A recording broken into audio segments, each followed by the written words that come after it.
예, 안녕하세요. 김우철의 교사입니다. 예. 오늘 자기자본 비용에 대한 이야기를 해볼게요. 지난 시간에 쭉 이어서 오는 거예요. 이익접근법 그 흐름을 이어서 오는 거고요. 제가 그냥 타이틀을 그냥 심플하게 자기자본 비용, 예, 자기자본 비용. 뭐 약자로는 통상 K2라고 표현합니다. E. K가 이제 할인율을 표현하고요. E는 이 equity, 자본 쪽 얘기하는 거예요. 자본 쪽, 이쪽. 그래서 자기 자본이라는 게 뭐냐면요. 기본적으로 이쪽이 이제 자기 자본이에요. 자기 자본. 자본을 특별하게 강조를 합니다. 내 거다. 자기 자본. 요거는요. 부채인데 요걸 다른 말로 타인 자본이라고 하면 타인 자본. 그렇죠? 그래서 요거에 대한 우리 할인율을 구해보자. 즉 우리 요 이익접근법의 기본 컨셉이 영업이익을 베이스로 출발합니다. 영업이익을 놓고 얘를 약간 발생주의니까 현금주의로 바꿔. 어떻게 바꾸느냐? 여기다가 뭐 삼각비와 다음 워킹 캐피털, 운전, 자산 부채, 자본과 그 다음에 유무형 자산 투자, 카펙스 얘를 감안해 가지고 FCFF라는 걸 뽑았죠. 그렇죠?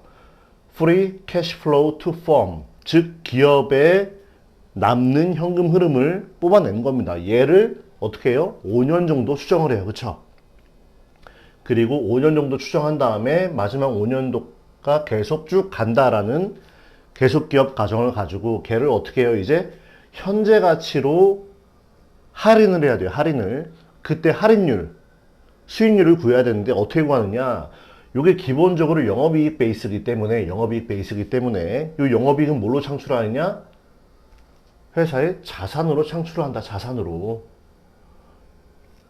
기본적으로 영업용 자산, 여기에는 이 정도 뭐 영업용 자산이 있고 이 정도 비영업용 자산도 있을 수 있어요. 근데 아무튼 얘를 제외한 영업용 자산이 버무려져 가지고 얘를 창출한다. 아, 그럼 요거에 대한 수익률, 자산에 대한 각각의 수익률이 할인율이 될 거예요. 그렇죠? 그런데 이 자산은 부채와 자본의 합으로 돼 있죠. 그래서 요 할인율을 산정하기 위해서는 기본적으로 얘에 대한 할인율 구하고 요거에 대한 할인율, 수익률 구해가지고 서로 가중평균을 한다. 그게 WACC예요. 그렇죠? 그거를 구하는 건데 그러면 우리는 뭘 구해야 되느냐? 얘에 대한 수익률, 자기 자본에 대한 수익률, 할인율도 수익률과 할인율은 같은 개념입니다. 우리 이런 겁니다. 잠깐 얘기하면요. 현재 가치 할 때 제가 100을 넣었어요. 얘가 연이자가 10%예요. 그리고 1년 뒤에 얼마 돼요? 110대죠? 요거에 대한 수익률이 10%죠. 그렇죠? 그러면은 1년 뒤에 110이 현재로 오면 얼마가 돼요? 얘를 1.1로 나누면 현재 가치가 되겠죠? 이때는 할인율이라고 합니다. 할인율. 110에서 100으로 할인, 깎아줬잖아요. 디스카운트 했잖아요. 그렇죠? 즉, 수익률과 할인율은 같은 개념입니다.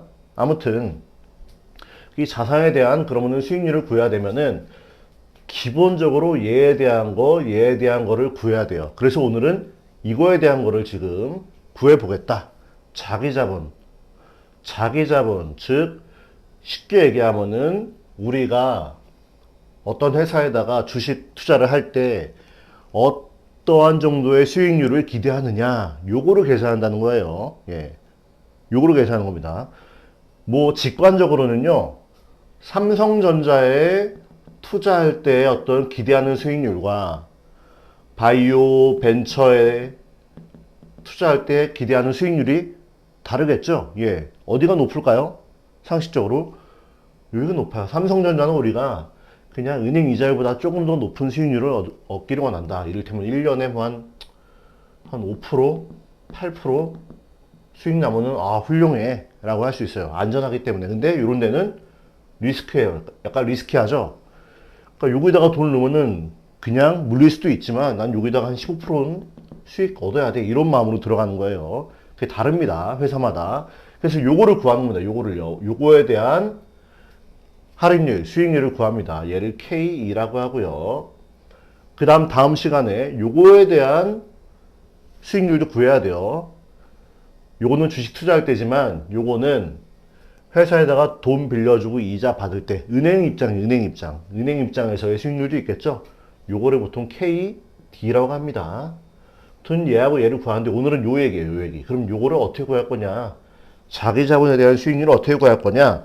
요거에 대한 연구가 참 많았는데 현재 가장 많이 쓰이는 거는 CAPM이라고 하는 어떤 재무관리 이론입니다. CAPM 들어보셨나요? C, Capital, A, Asset, P, Pricing, M, 모델. 그래서 자기자본 K2는요, CAPM이라는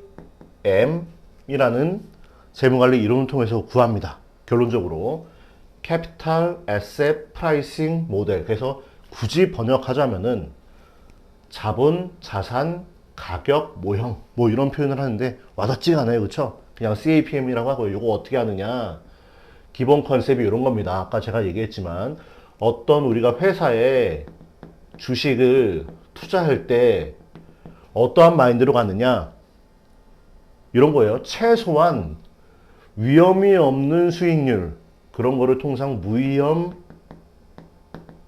수익률 라고 하고요. 실무적으로는 얘가 국채 같은 게 될 거예요. 국채. 나라가 발행하는 채권 내지는 정말 망할 것 같지 않은 은행의 이자율, 요런 거. 그쵸? 요런 거를 RF라고 해요. RF. 리스크 프리. 위험이 없다. 예. 슈가 프리. 설탕이 없다. 그런 거죠. 리스크 프리. 요러한 수익률이 있어요.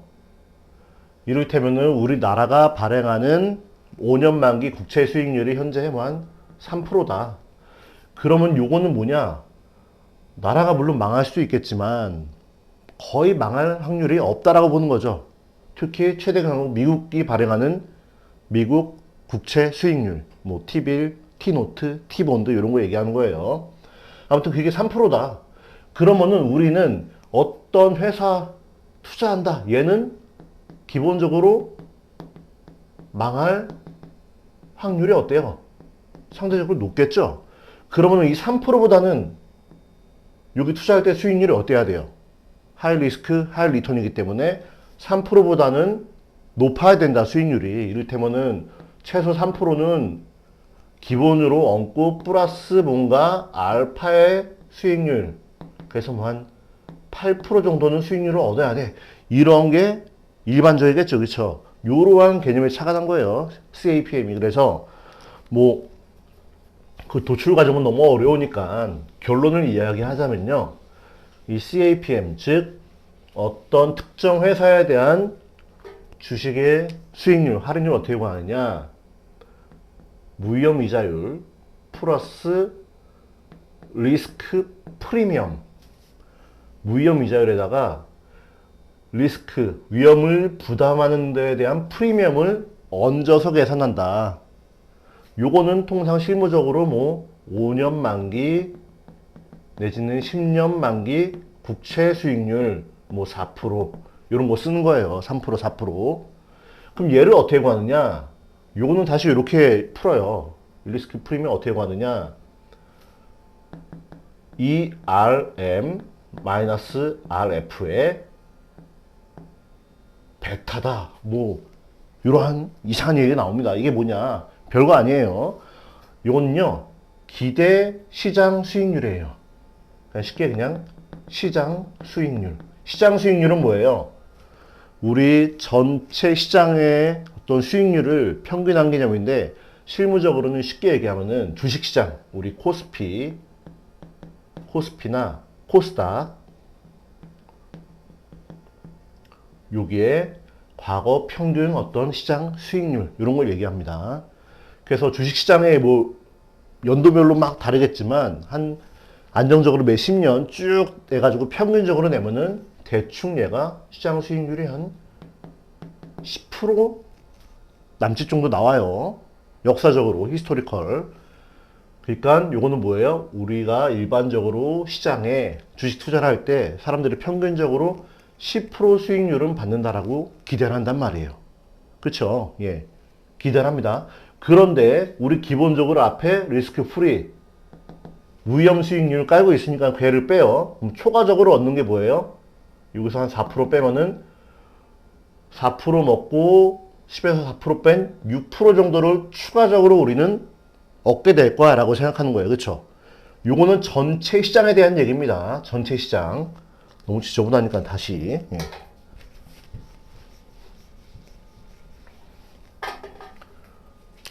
즉 얘는 다시 쓰면은 이 RM-RF에 곱하기 베타를 곱하는데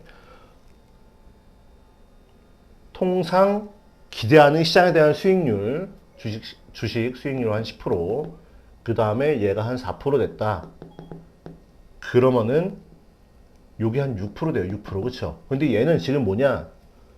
전체 어떤 시장 평균 정도라고 보는 거예요.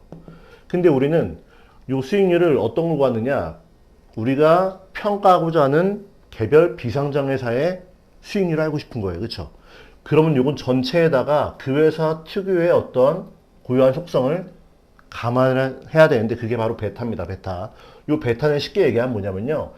요게 시장 베타는 1이에요. 1.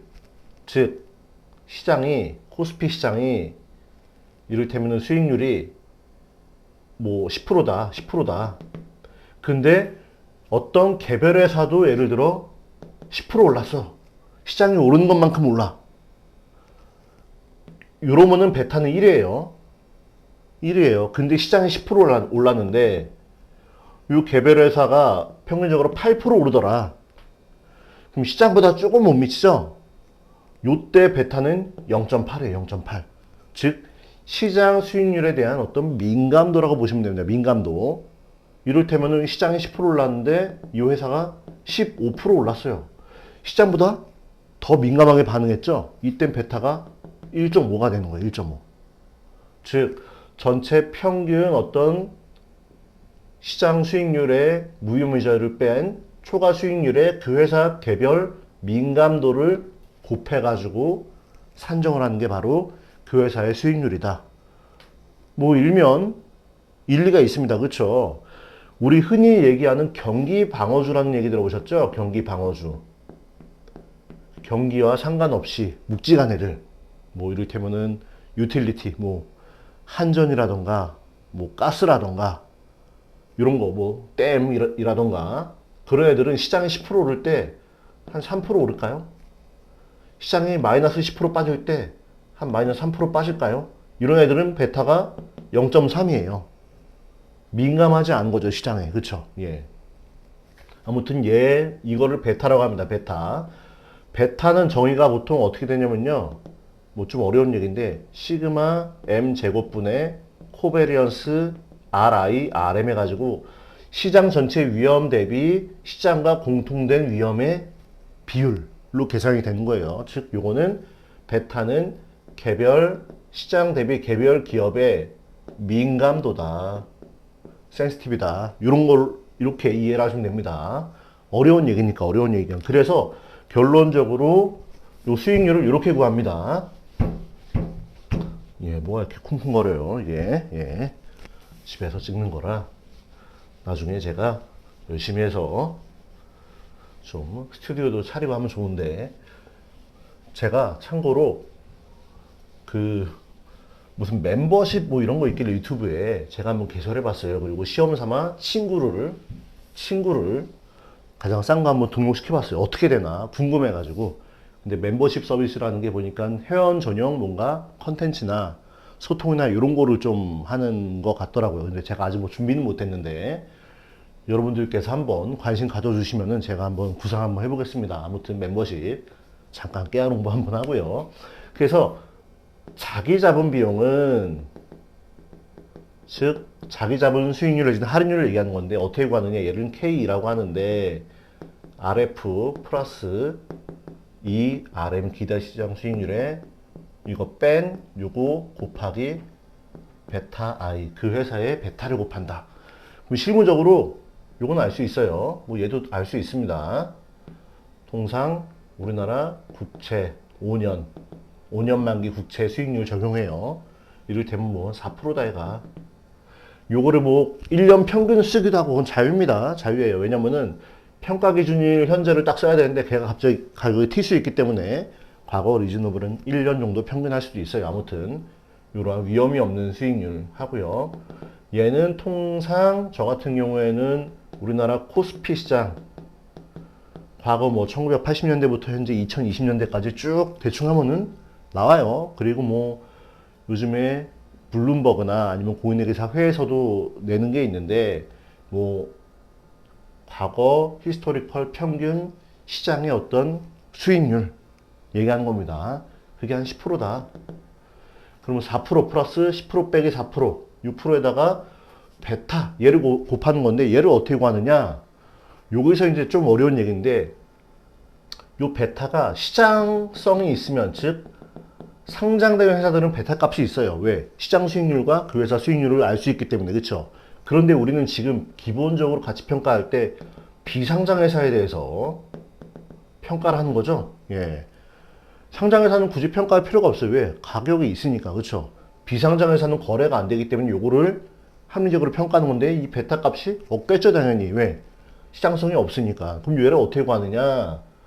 요거는 요 회사 우리 평가할 때 유사 상장 회사라는 거를 선정합니다. 벤치마크할 대상을. 그 회사의 업종이나 규모를 판단해 가지고 좀 비슷한 애들 중에 상장된 애들이 있니? 있어. 한 10개 있더라. 걔들을 쭉 뽑아서 베타 값을 한번 보는 거예요. 베타 값을. 그랬더니 뭐 A, B, C 한 4개 있는데 베타가 얘는 뭐 1이고 얘는 1.5고 얘는 0.8이고 얘는 0.5다. 그럼 요 베타에 대충 평균 내가지고 요걸 적용하면 되겠네. 라고 생각할 수 있습니다. 그쵸? 예, 기본적인 생각은 그게 맞는데 한 가지 주의해야 될 게 이 베타는요. 기본적으로 회사의 부채 비율에 좀 영향을 받아요. 부채 비율. 즉 부채 비율이 뭐냐? 우리 자산, 부채, 자본인데 이 S분의 B 이게 부채 비율입니다. 부채 비율. 근데 엄밀히 얘기하면요. 그냥 부채 비율이 아니고 이자성 부채 비율 얘기해요. 이자성 부채 비율. 즉 이 S는 시가총액을 얘기하는 거고요. 요거는 얘는 이자성 부채, 즉 차입금, 리스 부채, 이러한 이자를 부담하는 부채를 얘기하는 거예요. 요거에 따라서 왔다 갔다 해요. 왔다 갔다. 그래서 요런 게 이제 또 재무관리에 좀 어려운 또 얘기, 하마다 모형이라는 게 나옵니다. 하마다 모형. 간략히 얘기하면요. 요런 거예요. 베타 SL은 베타 SU 플러스 1 마이너스 T S분의 B다. 이 맞나요?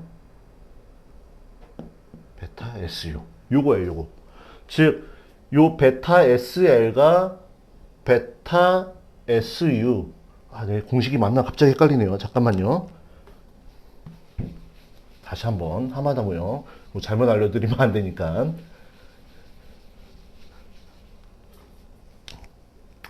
베타 SL은 베타 SU 1 마이너스 T에 이거네요, 이거. 요겁니다. 요거. 예. 맞나? 베타 SU 곱하기 1 마이너스 T S 2 마이너스 T 곱하기 S분의 B다. 요거 잠깐만요. 제가 네. 미안해요. 보고 올게요. 잠깐만. 예, 확실하게.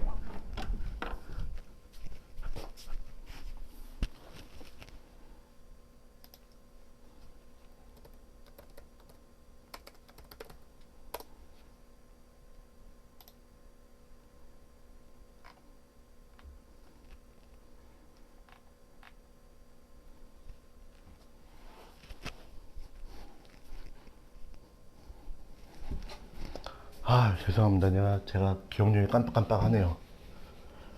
베타 SL은 베타 SU 플러스 베타 SU의 1 마이너스 T의 S분의 B.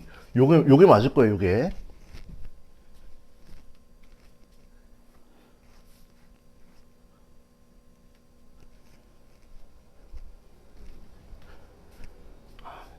(1 플러스 1 마이너스 T의 S분의 B구나). 죄송합니다. 제가 깜빡깜빡했어요.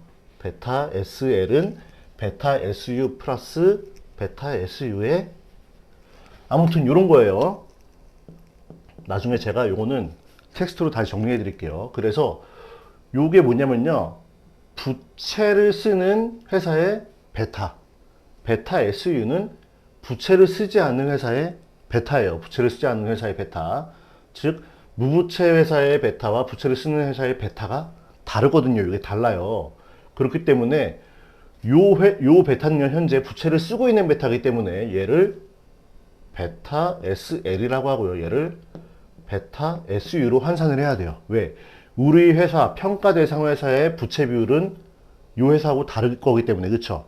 그래서 환산을 합니다. 이렇게. 베타 SL 요거를 대입하고요. 1-T 요거는 세율인데 보통 한 현재 주민세 포함해서 21% 정도. 21% 정도. 그 다음에 이 회사의 부채 비율을 넣으면은 회사의 얘를 구할 수 있어요. 그쵸? 그래서 시장에서 관측되는 베타는 베타 SL이고요. 얘를 요 하마다 모양을 통해서 베타 SU, 무부채 베타로 환원을 합니다. 환원을 해요. 그래서 요 값을 가지고 우리 회사의 부채 비율에다가 적용을 해서 얘를 뽑는 겁니다. 얘를 뽑는 거예요. 좀 어려운 얘기죠? 어려운 얘기예요. 예. 이게 그래서 요 단기간의 강의로는 사실은 좀 이해가 좀 어렵기 때문에 제가 좀 얘기를 길게 하는 건 좀 그렇고요. 요거는 한번 요렇게 정리를 할게요. 자기 자본 비용을 하는데 우리 CAPM을 하는데요. 얘는요. RF 플러스 ERM 마이너스 RF의 베타다. 베타인데 요거는 시장에서 관측되고 얘를 구하는 건데 얘는 어떻게 구해요? 유사 상장 기업의 베타를 뽑습니다. 뭐 A, B, C 있으면은 베타를 뭐 1.5, 1, 0.8 구했는데 요 베타는요. 이 회사 부채를 적용하는 회사의 부채 베타라는 거예요. 부채 베타. 얘를 무부채 베타로 환원을 시켜줘야 돼요. 어떻게? 아까 하마다 모형 방정식 통해서. 그래서 얘를 무부채 베타를 딱 뽑았더니 그럼 요거보다 좀 낮아지거든요. 얘가 뭐 1.2, 0.9, 0.7이 나왔다. 그럼 얘를 쫙 평균을 합니다. 평균에서 뭐 대충 한 0.8 정도 나왔더라. 그쵸? 그러면은 요거를 평가 대상 회사의 하마다 모형으로 다시 적용합니다. 요게 현재 요거기 때문에 얘로 돌려주는 거예요. 얘로. 예, 아까 베타 SL이 나 자꾸 까먹어서 자신이 없습니다. 베타 SU 플러스 베타 SU의 1 플러스 1 마이너스 T의 S분의 B다. 뭐 그러면 요거를 다시 적용을 시키는 거죠. 그쵸? 적용을 시켜 여기다가 베타 SU는 빠져야 될 것 같아요. 베타 요거 보니까 베타 요거 1 플러스니까 SU의 1 플러스 1 마이너스 T의 S분의 B다. 아무튼 요 하마다 모형을 통해서 다시 요거를 뽑습니다. 그때 이 부채 비율은 뭐냐? 이 회사의 원래는 시가총액과 이자성 부채인데 시총을 우리 지금 모르는 거잖아요. 그렇죠? 그래서 요 부채 비율은 유사 상장 기업의 부채 비율 평균을 보통 적용을 해요. 적용을 해. 그래 가지고 요 베타 값을 구해 가지고 얘를 여기다가 집어넣는 거죠. 예, 집어넣습니다. 그래서 할인율을 구한다. 그래서 뭐 얘가 한 12% 나오더라. 요렇게 해서 자기자본 비용을 구합니다. 이거 좀 어렵지요. 예. 어려운 얘기예요. 저도 하면서 저도 헷갈리고 저도 요거를 보통 엑셀로만 계산하다 보니까 공식을 그냥 엑셀에 집어넣거든요. 그러니까 요런 문제가 생깁니다. 예, 다시 한번 저도 갈고 닦고 해야 되겠습니다. 그래서 이 자기자본 비용 요 K는 CAPM을 이용해서 구하는데 여기서 핵심은 베타를 산정하는 거, 베타 값을 산정하는 게 어떻게 보면 핵심이다.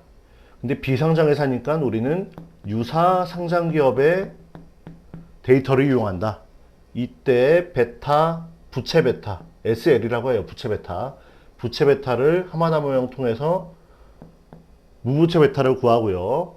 요거를 우리 회사로 다시 베타 SL을 하는 거예요. 요거는 유사기업의 베타, 부채 베타고 우리 회사의 부채 베타를 구해야 돼요. 이때 부채 비율을 적용해야 되는데 요거는 뭐냐?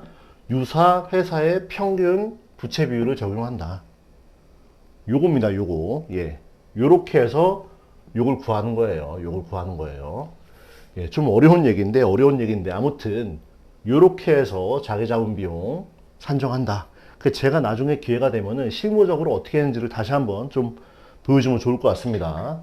그래서 좀 어려운 얘기였지만 요렇게 해서 일단은 마무리하도록 하겠습니다. 오늘 자기자본 비용 강의 너무 어려운 강의 들으시느라 고생하셨습니다. 예, 감사합니다.